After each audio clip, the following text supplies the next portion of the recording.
ఉంటారు, పిల్లలు నేర్చుకుంటారు, చిన్నప్పటి నుంచే భక్తి భావనలో పడతారు అన్నట్టుగా అయ్యకు అమ్మకు మన చిన్నయ్య గారికి ఉండే.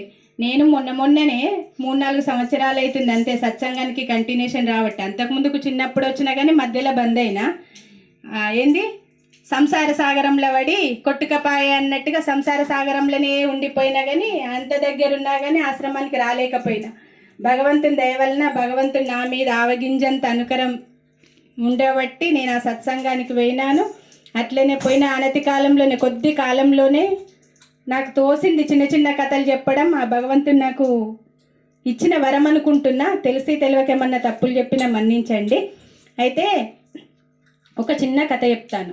నాలాగా సంసారంలో పడి ఎట్లయినరన్న విషయాన్ని చిన్నగా చెప్తాను. అది మన డోంగ్రే మహారాజు భాగవతంలో ఉన్న కథ చివరికి ఉన్నదన్నమాట. అయితే ఒక సాధువు గిట్లనే ఒక ఊర్లో సత్సంగం భాగవత సప్తాహం జరుపుతూ ఉన్నాడు అన్నట్టు. ఒక ఆయన ఏం చేస్తుండంటే రోజు వస్తున్నాడు కానీ కొంచెం భాగవతం స్టార్ట్ అయిన తర్వాత వస్తున్నాడు, అయిపోక ముందుకే పోతున్నాడు. ప్రతిరోజు ఆయనను చూస్తున్నాడు. మరి వినడము మంచిగా శ్రద్ధగా వింటుండు. ఆ లేట్ వచ్చినా అయిపోయా తను ఉన్నంతసేపు మంచిగా వింటుండు, ఎటు మనసు ఓనిస్తలేడు. స్వామి చెప్పేదే మంచిగా శ్రద్ధ పడుతుండే కానీ ప్రతిరోజు అట్లనే అవుతుంది. ఫస్ట్ రోజు ఏమనుకున్నాడు, ఈ స్వామి ఆయనకి ఇంటి దగ్గర ఏమన్నా పనులుండి లేట్ వస్తుండేమనుకున్నాడు. 1 రోజు 2 రోజులు 3 రోజులు 4 రోజులు అట్లనే చూసి ఏం చేసిండు, ఒక రోజు అయిపోయాకంటే ముందే పోతే దొరకబట్టిండి.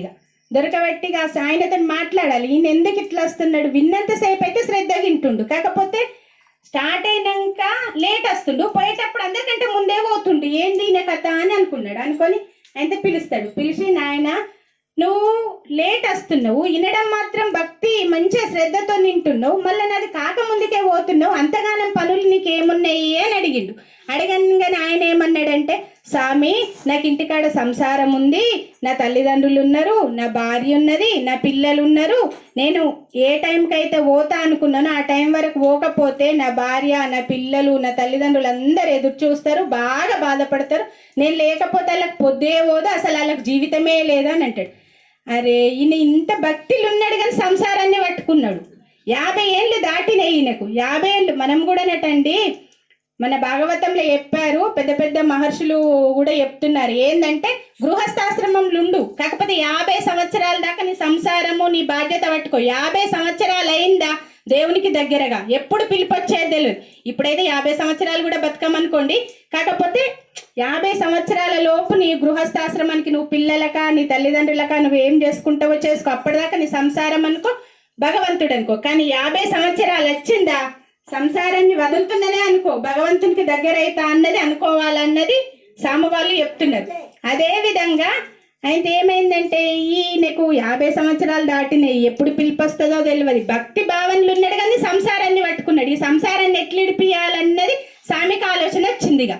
సరే ఇవాళనైతే పోతుండు పోని అనుకున్నాడు. మళ్ళా తెల్లారు అట్లనే వచ్చినాక నాయన నేను నీకు ఒకటి చెప్పాలనుకుంటున్నా అంటే, స్వామి మీరు ఏం చెప్తా తింటా, నాకు మీరంటే భక్తి ప్రేమ, మీరు ఎట్లా చెప్తే అట్లా అంటే, సరే నా మాట అయితే తింటావా అన్నాడు. ఇంటా అన్నాడు. సరే నువ్వు నీ సంసారము, నా భార్య, నా తల్లిదండ్రులు, నా పిల్లలు అని అంటున్నావు కదా, నేను ఒక్క మాట చెప్తా, వాళ్ళకి నీ మీద ఎంత ప్రేమ ఉంది అన్నది మనం తెలుసుకుందాం. దాన్ని బట్టి నువ్వు నేను చెప్పిన మాట వింటావంటే, స్వామి ఇంట నేనంటే మా వాళ్ళు పడి చచ్చిపోతారు, నేను లేకపోతే వాళ్ళ గడవదు, నేనంటే వాళ్ళ పిచ్చి ప్రేమ, నాకే దేవుని మీద తక్కువ, వాళ్ళకే నా మీద ఎక్కువ ప్రేమ అని చెప్తాడు. సరే మరిగా నేను ఒకటి చెప్తా, రేపటికి భాగవత సప్తాహం అయిపోతుంది, నేను మీ ఇంటి ముందటి నుంచి వస్తాను, నువ్వు ఒక్క పని చేయి. ఏం పని చేయి అంటే, పోయినాక జ్వరం వస్తుందని పండుకోయిగా, జ్వరం వస్తుందని మూలుగు, జ్వరం వస్తుందని ఉండు. నేను నా భాగవత సప్తాహం అయిపోయినాక నా 2 శిష్యుల్ని తీసుకొని మీ ఇంటి ముందటి నుంచి పోతా. పోంగా అక్కడ ఉన్న వాళ్ళన్నా ఆయనకు జ్వరం తక్కువైతే లేదని పిలువమను, నేను అప్పుడు చెప్తా అని అంటాడు. సరే అని అంటాడు. ఆయన ఇంటికి పోగానే ఆయనతో స్వామి అనుగ్రహం వలన ఆయనకు జ్వరం వస్తుంది. జ్వరం వచ్చి ఇక మంచంలో అంటాడు. అది విపరీతమైన జ్వరం ఉంటుంది. ఇక ఆయనకు తినడము తాగడం ఏది కాదు, మస్తు జ్వరం ఉండి మూలుగుతా ఉంటాడు. రామా రామా రామా రామా అనుకుంటూ అట్లనే అంటాడు. ఆయనతో ఏం చేస్తారు, ఏ డాక్టర్లను తెప్పించినా, ఎవరిని తెప్పించినా, ఎంతమందిని తెప్పించినా ఆయన జ్వరం తగ్గుతలేదు. ఎట్లా రామా గిట్లా అయిపోయాని వాళ్ళ ఇంట్లో అనుకున్నాగానే ఆయన స్వామి వాళ్ళ ఇంటి ముందటి నుంచి పోగా ఆయనతో ఆ స్వామిని విలువంది, ఆ స్వామి వస్తే నాకు జ్వరం తక్కువ అవుతుందేమో అని ఆయన మంచంలో వండుకున్న భక్తుడు అంటాడు. అనగానే ఆయనతో స్వామిని పిలుస్తారు. ఆ సామె ఆయనతో లోపలికి వస్తాడు. వచ్చి ఆయనను చూసి ఈయనకు జ్వరం వచ్చిందా, ఇక నేను ఒక పని చెప్తే చెయ్యండ్రి అని అంటాడు. సరే అని అనగానే ఒక కలశంలో నీళ్ళు, ఒక చెంబుల నీళ్ళు తీసుకురాండ్రి అని అంటాడు. నీళ్ళు తీసుకొస్తారు. నీళ్ళు తీసుకొచ్చినాక ఏం చెప్తాడంటే, నేను మంత్రం చదివి ఈయన చుట్టూ దింపుతాయి ఈ నీళ్ళు చుట్టూ దింపితే అదంతా ఆయన నాకు కొంచెం మాయ ఏదో ఒక శక్తి పట్టుకుంది, ఆ శక్తి ఈ నీళ్ళకి వస్తుంది. ఈ నీళ్ళు ఎవరైతే తాగుతారో ఆయన జ్వరం తక్కువైపోయి వీళ్ళకి అది వస్తుంది. ఈయన బ్రతికే ఆలోచన లేదు, అది ఈ నీళ్ళ ముళ్ళకు మహిమ వస్తుంది కాబట్టి ఈ నీళ్ళు ఎవరైతే తాగుతారో వాళ్ళు చనిపోతారు, ఆయన బ్రతుకుతాడు అని చెప్తారు. చెప్పంగానే ఆయనతో ఏం చేస్తారంటే అట్లా తిరిగి తీసుకొచ్చినాక ఆ నీళ్ళను మరి ఎవరికి ఇవ్వమంటావంటే ఆయన అంటాడు, మా అమ్మకి ఇయ్యు అంటాడు. అమ్మ దగ్గరికి పోతే అమ్మ ఏమంటది, అయ్యో నాకు తాగాలని ఉంది, నా కొడుకుని బతికియాలని కూడా ఉంది, కానీ మా ఆయన ముసలోడే, ఎట్లా ఆయన కొవ్వలు చేస్తారు, ఆయనకు నేను లేకపోతే ఒక్క రోజు కూడా గడవదు, రామ నేనైతే తాగా అంటాడు.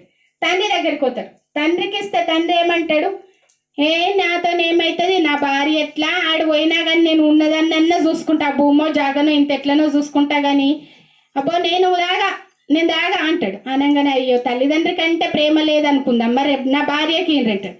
భార్య దగ్గరికి పోగానే భార్యకి ఇస్తే ఏమంటది, నా అత్తమామనే ముసలయ్యారు, సంసారము అన్ని సుఖాలను అన్నిటిని అనుభవించిండ్రు, వాళ్ళే తాగంటుండ్రు, నేను ఎడ తాగాలి, నేను బతుకున్నా కానీ ఏ కొంగో అదో ఇదో పట్టుకొని అడకొచ్చి నా పిల్లల్ని చదువుకుంటా కానీ నేను తాగా, నా పిల్లలు ఎట్లా అని ఆమె అంటది. పిల్లల్ని అడిగితే పిల్లలు ఏమంటారు, మేము నిన్న మొన్ననే పుట్టినోళ్ళం, మా నాన్న పోయినా కానీ మా అమ్మ జాగ్రత్త అంటుంది కానీ మేము తాగం, మేము ఇంకా ప్రపంచంలో మాస్తు చూసేటివి ఉన్నాయి అంటారు.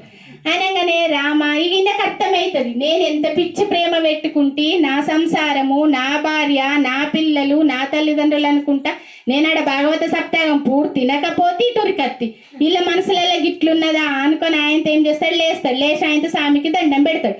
స్వామి మీరంటే నేను వినకపోతే సంసారమే గొప్ప అనుకున్నా, భక్తి కంటే కూడా నేను సంసారమే నాదనుకున్నా, భగవంతుని కంటే కూడా ఈ సంసారాన్నే ఎక్కువ ఇష్టపడ్డా, అద్దద్దిగా నేను ఈ సంసారాన్ని వదిలి నేను మీతోనే శిష్యరికం చేసి భక్తిలు ఉంటా అని అన్నాడు.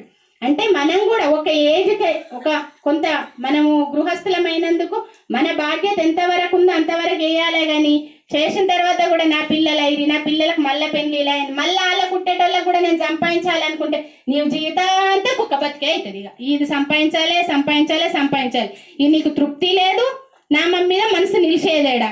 మనము చేసేంత మంది నువ్వు పిల్లల్ని, నీ పిల్లలు ఉన్నారా వాళ్ళ బాధ్యత తీరిందంటే భగవంతు నామానికే రా, కానీ వాళ్ళ పిల్లలకు మనకు అవసరం లేదు, మన బాధ్యత గింతే అనుకొని మనము కొంతలో కొంత అయినా నామం మీద ఉండి ఒక 50 సంవత్సరాలు వచ్చేదాకా గృహస్థాశ్రమాన్ని పట్టుకుందాం. 50 సంవత్సరాలు దాటిందా రామనామం చేసుకుందాం. జై శ్రీమన్నారాయణ.